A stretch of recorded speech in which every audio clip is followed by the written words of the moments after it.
Welcome to Inform TV. I'm Alan Repke, Alexandria, Minnesota. Today we're going to take a look at the Legacy Fund as it evolves and functions in many communities around the state as they apply for funds, and look at the passion of some of our state officials, our government employees on the state level and the county level, as well as look at how local governments have to make some decisions and the politics and the views of various elected officials.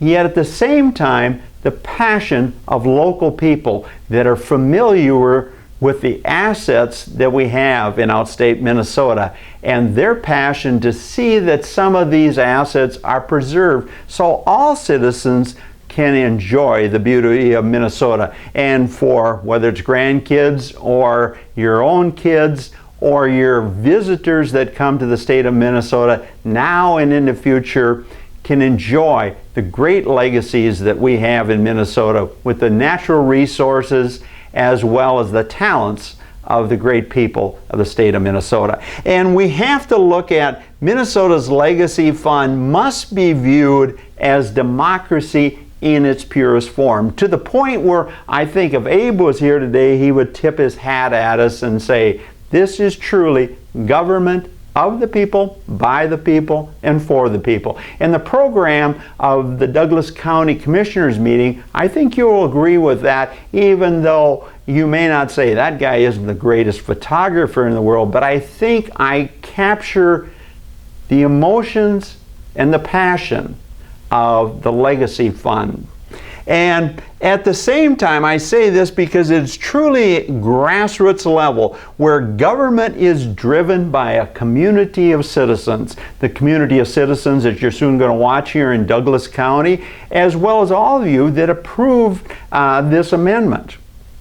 And I think Douglas County and Alexandria is a great place to look at this. I asked to be at the table with my camera to show you what goes on when a local government applies for some of these funds, and hopefully show you what really goes on as far as the type of property is involved, and give you an opportunity to the viewers of Inform TV, where I say I want to see that my viewers are enlightened and energized, give you an opportunity to put your 2 cents in, 2 cents worth in as well, to the Legacy Board of Directors, to your own county officials, as well as your legislature and the governor himself, to see that you have an opportunity after viewing this Douglas County Commissioner meeting and the great assets we have here in the Douglas County area, whether it's our strong theater community, the great Lakes Trail that goes from our viewers in St. Cloud through Sauk Center through Osakis, all the way up to Fergus Falls, and of course the many lakes and streams and sloughs, wetlands that we have here, and how our local government employees, elected officials, are trying to do their part to see that the legacy grant money is used soundly, that we can all share. And before I jump to the meeting that I recorded today in Douglas County, and I want to make sure you stay on board and listen to this, even though it's a challenge to photograph in there, I think I did a fairly good job of showing what goes on in these meetings and should be added to the state debate. But first of all, the Legacy Fund was passed in 2008, and the Legacy Amendment to the Minnesota Constitution was directed to protect drinking water resources, to protect, enhance, and restore wetlands, prairies, forests, fish, game, and wildlife habitat, to preserve the arts and cultural heritage, to support parks, trails, and to protect, enhance, and restore lakes, rivers, streams, and groundwater. The Legacy Amendment increased the state's sales tax by 3/8%, And the additional sales tax revenue that you're going to see in this process at Douglas County today is to be distributed in four funds. 33% is for Clean Water Fund, 33% to the Outdoor Heritage Fund, 19.75% to the Arts and Cultural Heritage Fund, and 14.25% to the Parks and Trail Systems that I previously said part of it you can take all the way from our St. Cloud viewing audience all the way up to Fergus Falls. So with that, I want you to sit back and look at the process when local entities, in this case Douglas County, reviews, debates, and decides what they should do this 24th day of July 2008. And after you view this, I'll come in with a few closing remarks to our various audiences in Charter, RVIG, the Selective TV group. I think you'll really enjoy this passion for the Legacy Fund and gives you a great idea of what's going on to see that your vote counts and your money is spent wisely. The other item on my agenda then is the fall round of Legacy Park grants is scheduled for, the due date is September 28th. And just to review a little bit, the Park Legacy Grant program is from the sales tax that was passed a couple of years ago. The projects are supposed to be of statewide or regional significance in order to access these funds. So large parks that have lots of facilities in them have the best chance of being funded. I have two projects that I want to propose to you, but the requirements of the program are grant funds are paid on a reimbursement basis for up to 100% of the total eligible project cost. So it's been quite a few years since we've had complete funding in grant applications, the mid-70s.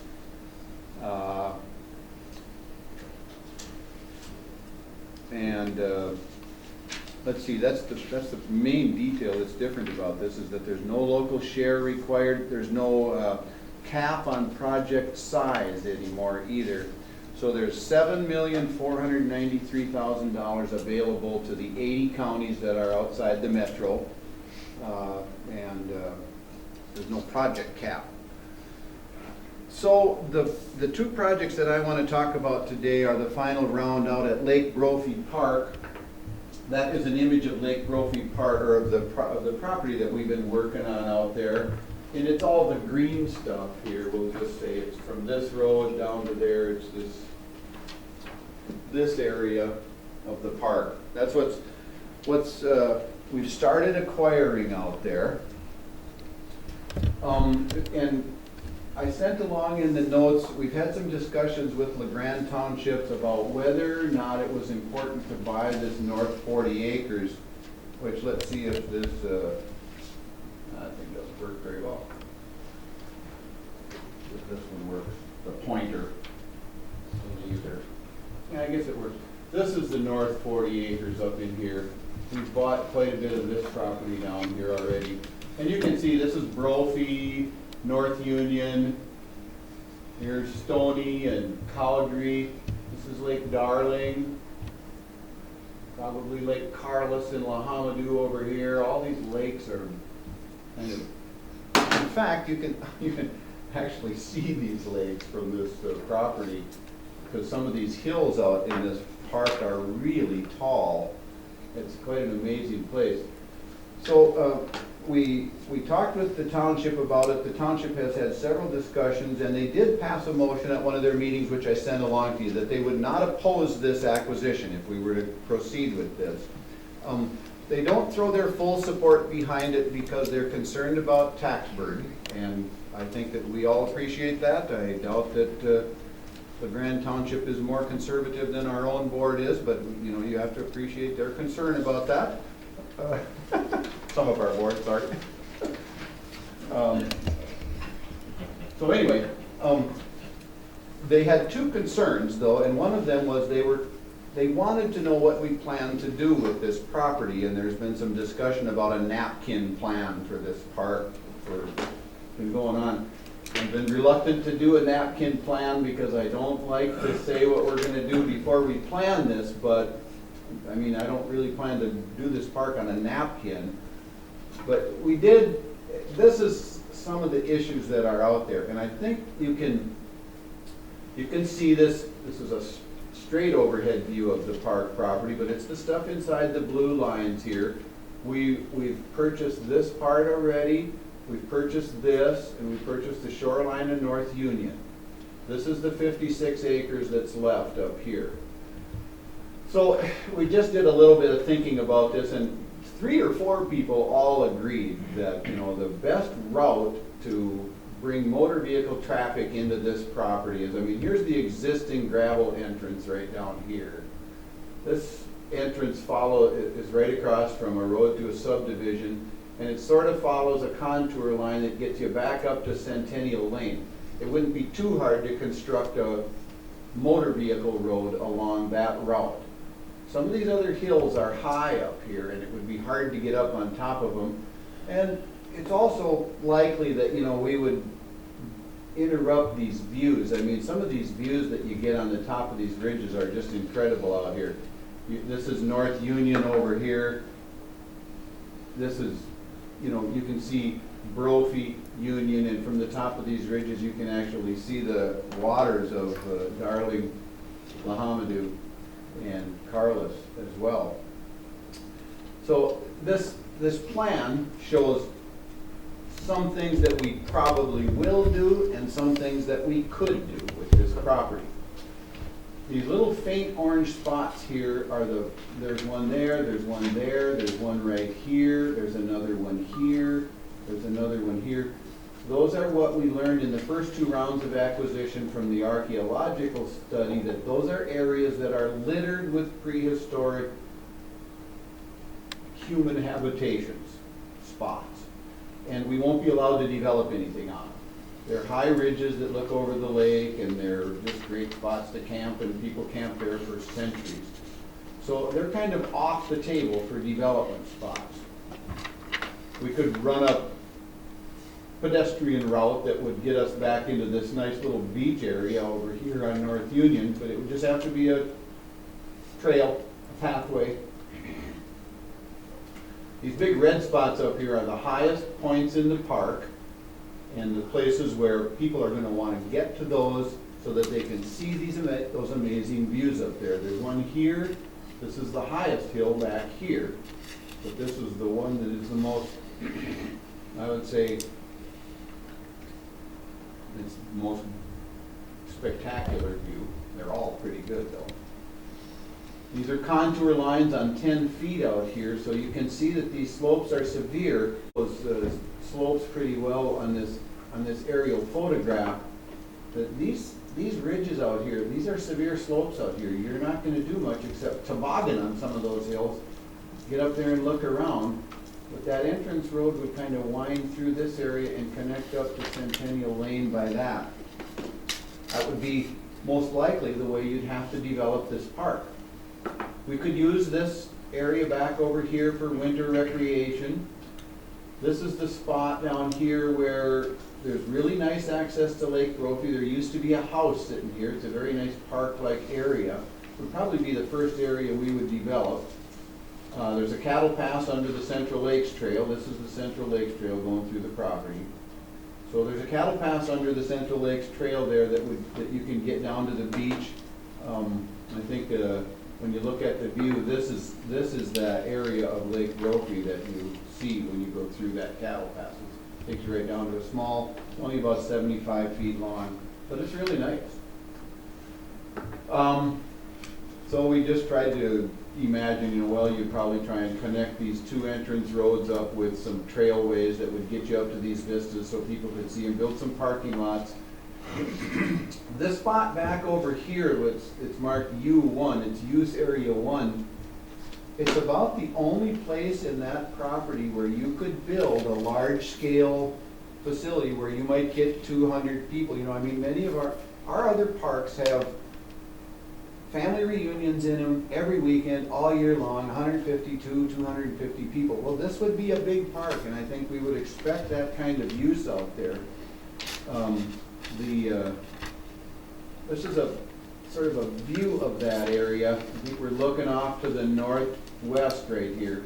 And there is a spot out there where there's some open space where we could, you know, develop large size user facilities. But those areas are pretty limited in that property. Most of it is severe slopes or really high view sheds that we don't want to interrupt by putting buildings up there. Well, that's kind of a napkin plan of the park, I guess you could call it that. Entrance roads, these purple lines are trails, these red areas are views that we're trying to protect. These areas over here we won't be able to do much on because of the archaeology remains that have been found out there, but we could use this for some winter recreation areas. These slopes are severe, and it's the reason that I think this North 40 is so important, is because it gives us a spot where we really could build something big, and this is a big park. I mean, I'm sure you know that Centennial Drive connects the north side of the Alexandria residential area. Man, there's a subdivision up here that's full of houses. People will use Centennial Drive to get into this property, I would say. The last appraisal on this property out there, initially the entire parcel was valued at 1.6 million. The 57 acres that's left to buy out there, the remnant value that's out there is 227,000. That was the last time that we had it appraised, which is the spring of 2011. We'll have to go through another appraisal. I mean, if you approve this application to the Legacy Fund to try and acquire this, we would get an appraisal on that property again, see how the value is holding up, and make an application that we would have to the state by September 28th. If we're approved for funding, we would, at some point after the September 28th, and maybe by the end of the year, we would have a proposed agreement with the state of Minnesota. So there's no obligations at the point except to pay for an appraisal. At the point that we sign a contract with the state, then we're committed to proceed with this acquisition. So that's one proposal that I think we should submit. Would you like to talk about that one before the next one, or should I do them both at the same time? And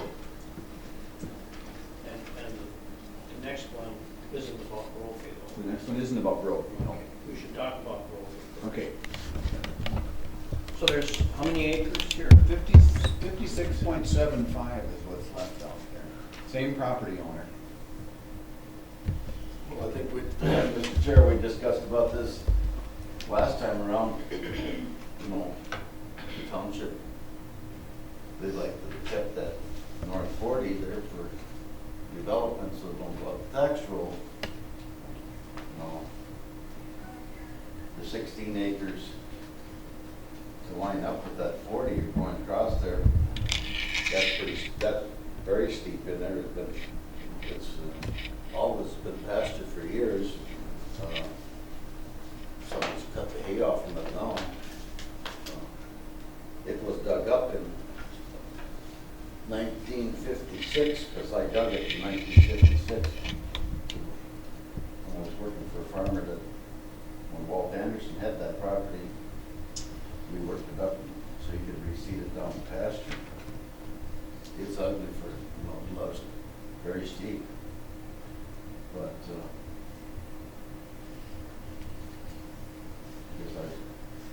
my issue would be just the 40 acres there that would go for residential. That's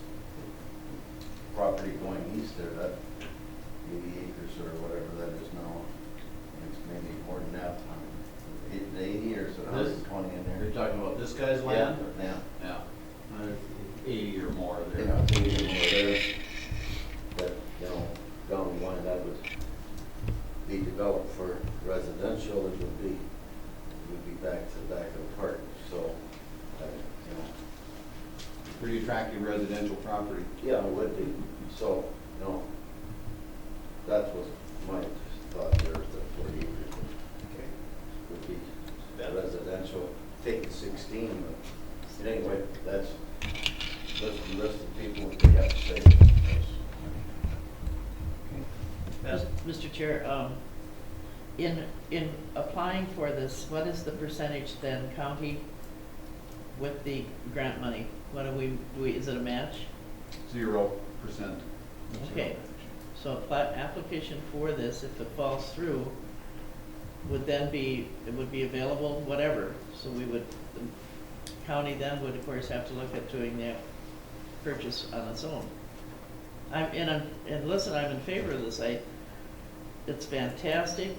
I've been up there with you. It's beautiful, beautiful, beautiful view. And we don't have enough of that anymore.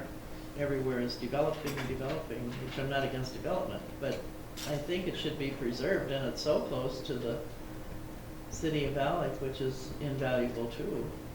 So I would make a motion that you go ahead and proceed to get that grant. For the entire. Is that too soon? I want to hear more discussion. Okay, We can well, do that. We can I'll do hold that. on that until you get more discussion. Commissioner Olson? Yeah, I have a question. Norm, what you're saying is, what you'd like to see is where that blue line kind of crosses there, that lowers, what is that, 16 roughly? Yeah, the bottom 16. That you would have no problem with what you're saying, and then preserve the upper 40 or whatever, 60, whatever that But would that's 50, be, 40 acres there for residential. and leave that. Residential, if somebody wanted it. If that were the case, would the seller be willing to do it in that fashion too? I think the seller's not gonna like that idea at all. Okay, that's the question I had there. The seller wants us to buy it all from him, so I don't think the seller's gonna like that idea. Okay.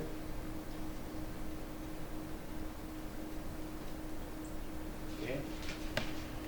I guess my opinion is more on the line of norms, and looking at the survey lines or the 10-foot. If it went even just a little bit further north there, maybe it'd end up being 20 acres or something, so that it would take that, include all this, kind of the steep part on the other. I mean, but, well, it would go, be an extra 4 acres north of that 40 line, but, or that doesn't do much. Well, it doesn't do much for us. I mean, this route to a section line road here isn't gonna work for us. I mean, this wetland down in here, that thing is about 40 feet deep, 30 feet deep. We're not gonna get across that. We're not gonna be able to line up a road with this road. If we wanna get access to Centennial Lane, we gotta go over here to do it. And I just can't imagine that we wouldn't want access from Centennial Lane. It's a tar road out there past the place. It seems really important to me. But the part that seems the most valuable to me is this right here. This relatively flat property up in the northwest corner. Yes, it would make nice housing property. It's also the reason that I covet it so much, is because that's where we would have to build a visitor center or a large-scale picnic facility. In the northwest corner up there, there's a slope. Yeah, this corner here, we're not gonna get at That's at all. northwest corner. But there's 15 acres right out in here that's comparatively flat. I mean, these contour lines are quite a ways apart here. So there's at least some flat ground up here. There isn't much down in here. This is all pretty steep slopes. And a park this size, I don't know, we shouldn't have just one picnic site in that. And at Kensington Runestone Park, we're having close to 200 permits a year out there for family reunions, and we need more picnic shelters. This place, I believe, is gonna be busier than that, because it's so close to town. Well, Mr. Chair, there's some of the people from Lake Brophy here, I see. What is your thoughts? Are you speaking to myself? Peggy Olson, Barb, Ben Benson, anybody else from Lake Brophy that I don't know? Okay, Peggy Olson and Barb Benson are from the community out there anyway, and I think that the commissioner asked for your opinion.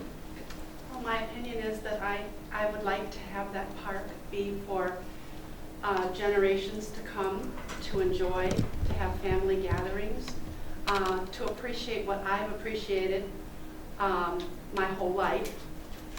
I want to share that. And so I'm in favor of the entire acquisition. Norm, I'd like you to consider that it's a gift to the community in the area, and also having a place where people can gather and on the trail could make it a real destination for this area.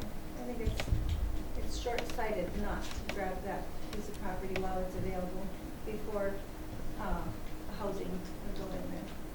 Once that happens, it's gone. And there aren't very many pieces like that in this area. Okay, anybody else? One more question, Mr. Chair, if I might. I didn't see it, trying to get this straight. Yeah. Applying, excuse me, what you're looking for is the application to the legacy grant for monies of which there is a zero match. Right. We get all the purchase agreements, everything, we don't get the legacy grant, We don't go ahead. things aren't, okay. In fact, we wouldn't even enter into a purchase agreement until we had a signed contract with the state of Minnesota for Okay. the funds. This is just an application, see if we can line the money up, No, basically. so if we don't get the money, it don't If we happen don't get the anyway. money, it doesn't happen. Well, Mr. Chair, I will move then, that we ask our Parks Department manager and Public Works office to apply for it. I think we're thinking about down the road, these kinds of locations, if we even have them, are going to be a lot more money. And where will our grandchildren, great-grandchildren bite? Need more room. I'll second the motion. I don't mean, we need all that in the motion. Okay, I have a motion and a second to buy the entire parcel. Any more comment? Well, no, the motion basically is saying apply for the grant. Yeah. Yeah. Apply for a grant. It's not. Grant to purchase the Apply for a entire grant, too. parcel. Yeah, you don't scare me. Call the roll. Johnson, No. Salto, No. Olson, Yes. Bales, Yes. tie vote, no action. The If- application has to be in by September 28th. The application deadline to legacy grants is September 28th. Perhaps we should have waited for full board. Bring it back. Bring it back. You can do that. Want to do that? You want that by If you want me to bring it back, I certainly will. Be happy to, in fact. Sure you will. Yeah. I think that'd be fine. Okay. Bring it back All right. on our next meeting. Okay, you want to bring it back at our next meeting, or? Yes. Okay, Yep.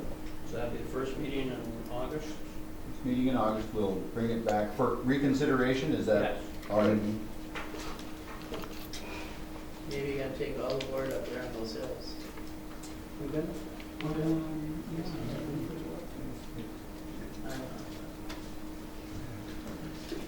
Okay. Oh, let's see if I can make this work. There you go. Can you see that okay, or should I dim the lights? a So we little bit? can put some lights. This is Kensington Runestone Park. And there's another land acquisition proposal that's come up out there. So I wanted to get that on the table, and we'll talk about this, and it's sort of the same deadline, September 28th. It's not necessary to act on it today unless you want to, but this is the, well, I think it's 4 sections that surround Kensington Runestone Park. Trunk Highway 27, County Road 1 going into Kensington. The John Johnson Trust Farm property, it's all this ag land down here, is going to be sold this fall. And we had kind of long-standing discussions with folks from that own that property that, when you get ready to sell that, let us know about it, just in case we want to buy some of it. Which is about as formal as those discussions ever were, by the way. So, I don't know if I can do that. I might just go over here and do this.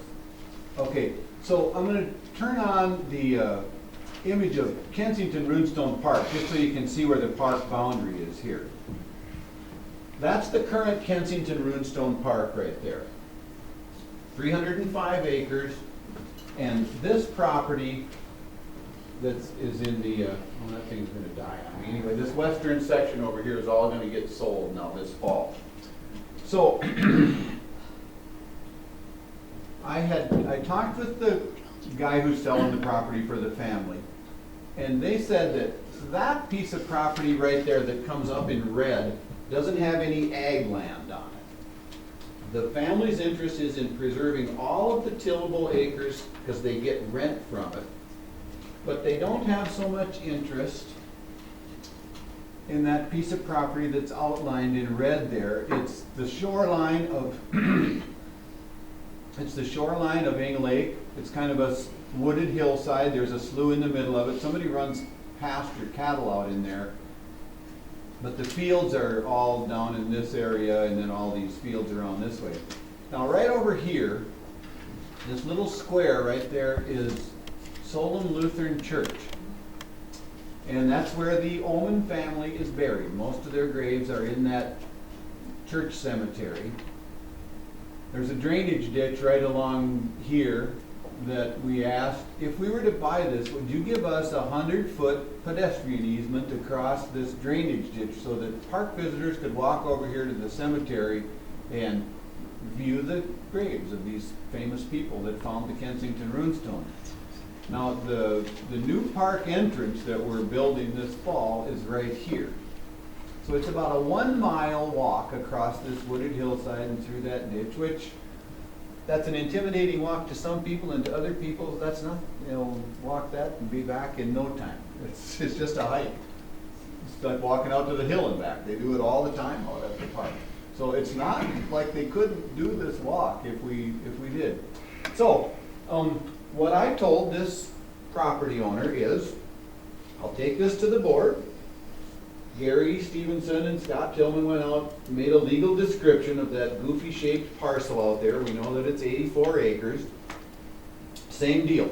If you will approve an application to the Legacy Fund to buy that property, I will order an appraisal on that, try and establish a value, and see if we could include that 84 acres into the boundary of Kensington Runestone Park. And so that's my suggestion for another legacy application. Same deal, 100% funding, no local share. And Runestone Park has also received legacy funding in the past, so it's already in the Regional Park Grant Program. It has as good a chance as Lake Brophy Park does of getting funded, and I don't know what the chances of either are, but there's $8 million or $7.4 million out there. And so that's my other suggestion for this fall round. I guess I would suggest to bring that back when we have full board too. Okay. All right. I guess at the next meeting, you can think about these. We'll talk about it in the meantime, and try and make a decision in time to get the application in. I don't think it takes that long to do an appraisal. I know that, the same concerns about tax-based property exist out here. There are people out there that are really going to support this project too, particularly the people that are running this church has recently gone into a preservation course of some kind, and the historical group out in Kensington has a pretty strong interest in this idea. I think that they probably think that by linking up to the park, it gives some further interest in preservation activities for that churchyard and that cemetery, and we would be doing them a favor, I think. But those are the issues that are out there. So thanks for your time. That's, Mr. Chair, that's all wooded land there right now. Yeah, it's all It's all pasture, so it is ag land, but it is not It's not tillable. tillable. And some of that heavily wooded there, isn't it? This is all heavily wooded Yeah. in here, yeah. Just There's Lucas a lot Lawn. of windfalls in there now, right? Yep. Oh, yeah, there's a lot of windfalls in there. That's where all those cattle got stuck in that blowdown 2 years ago out in this area here. Never did hear how many of those died out there, but there was 50 head and they all had calves when that storm went through and anyway. Jeff? Mr. Chair, do we have an approximate value of that without doing an official appraisal? What- Sure, it's 4,000 an acre. I mean, that's a 4,000 an ballpark acre. number. I don't know what ag land sells for out west. What would you say, Jerry? Well, that's pretty good for pasture land, It's the government, and so pretty good is what people are gonna expect. And so 4,000 times 85, but, yeah. 84. 320,000, something like that. Thanks, Dave. Never do math in public, but unless you have Dave with you. Okay. Okay. I think so. Well, Mr. Chair, I would like to hear kind of what Mr. Obi thinks. I know you've looked into all of this and so forth, and On both of these purchases? either or both. Or Well, we're very supportive of acquiring both of them. They're great projects, and having the legacy fund that the residents of Minnesota voted in on the increase in sales tax is generating a lot of money. And I think we should take advantage of it and make use of it. Well, I want to thank you for listening to Inform TV today, and I encourage, if you've just looked at Inform TV for the first time, to go to our website. What I call my video bank as we expand into an outstate news source and programming of issues that affect the state of Minnesota, and especially outstate Minnesota, whether it's sports, weather, and news. And I always encourage my audience to get a hold of some of the previous advertisers that were on KSAX here in outstate Minnesota, or in your community that have a good in service that they want to promote to the citizens of Minnesota in the area we cover here all across the state. And because it takes money to see that people are enlightened, energized, and informed. We're not lacking passion, just like the people that are involved in the legacy process. We're just lacking some funds to see that people in Minnesota are truly informed. Thanks for listening to Inform TV. I'm Alan Repke, Alexandria, Minnesota.